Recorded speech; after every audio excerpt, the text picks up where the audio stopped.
तुम्ही डीएनएला भेटला आहात, बरोबर? डीएनए हा आपला पेशीचा मूलभूत आराखडा आहे. डीएनएमुळे आपण आपण आहोत.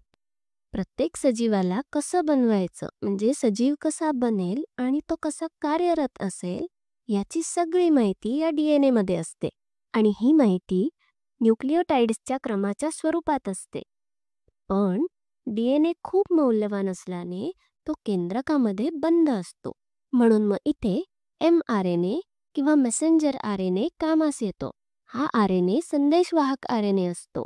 हा जनुकाची कार्यवाहक प्रत बनवतो आणि ही प्रत मग न्यूक्लियसच्या म्हणजे केंद्रकाच्या बाहेर कधीही जाऊ शकते आणि आपलं कार्य करू शकते.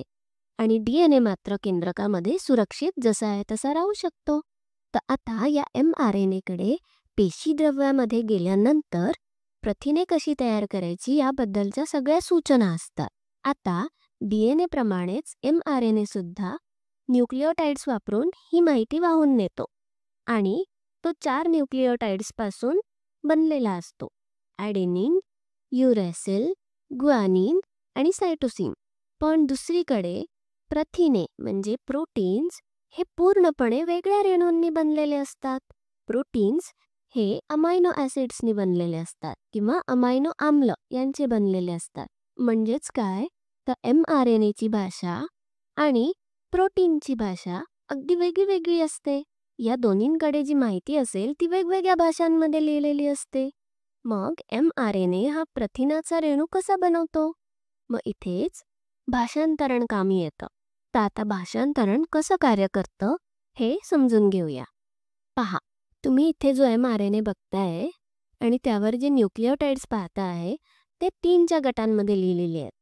का बरं? कारण mRNA वरील न्यूक्लियोटाइड अक्षरे नेहमी 3च्या गटांमध्ये वाचली जातात किंवा डिकोड केली जातात आणि या 3 अक्षरी शब्दांना कोडॉन म्हणतात.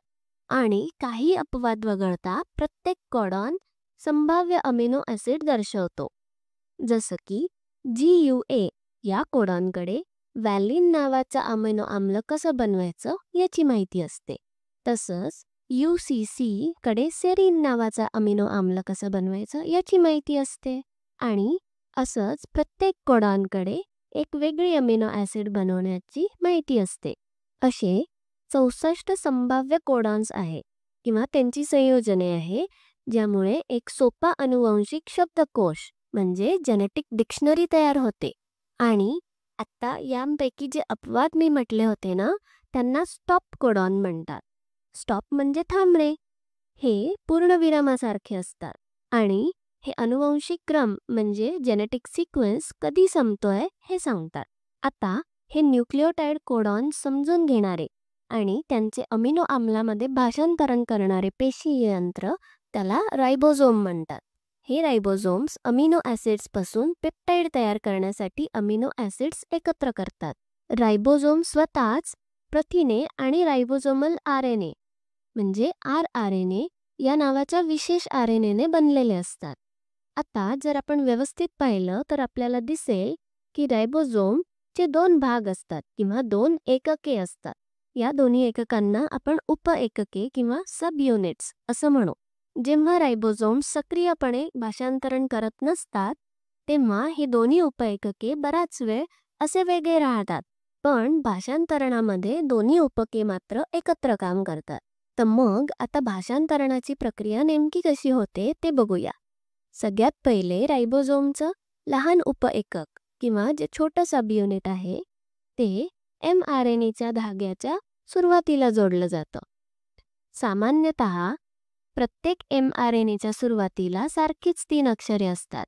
AUG हा AUG स्टार्ट कोडॉन आहे आणि त्यामध्ये मिथिओनिन नावाच्या अमिनो आम्लासाठी कोड असतो. मिथिओनिन हे पेप्टाइड बनवण्याची सुरुवात करण्यासाठी आवश्यक असलेलं एक महत्त्वाचं घटक आहे. पण रायबोझोम स्वतःच मिथिओनिन आणायला जात नाही. इथे ट्रान्सफर आरएनए किंवा tRNA कामाला येतो. आपण tRNAला भाषांतरण जगतातला मालवाहक ट्रक असं म्हणू शकतो. याचे अनेक प्रकार आहेत आणि प्रत्येक प्रकार विशिष्ट प्रकारचे अमिनो आम्ल वाहून नेण्यासाठी आणि स्थापित करण्यासाठी विशेषीकृत आहे. आता टी-आर-एन-एचं एक टोक स्वतः अमिनो आम्ल वाहून नेतं आणि दुसऱ्या टोकामध्ये 3 अयुग्मित म्हणजे जोडी नसलेले न्यूक्लिओटाइड्स असतात. त्यांना अँटीकोडॉन असं म्हणतात. आणि हा अँटीकोडॉन mRNA-वरील कोडॉनना पूरक असतो. आता सोपेपणासाठी पुन्हा एकदा टी-आर-एन-एच्या या प्रत्यक्ष आकृतीला असं साधं करूया. आता विचार करा, मिथिओनिन वाहून नेणाऱ्या टी-आर-एन-एवरचा अँटीकोडॉन कसा दिसेल? मिथिओनिनचा कोडॉन आहे AUG, म्हणून मग टी-आर-एन-एवरचा अँटीकोडॉन बनतो UAC. बरोबर.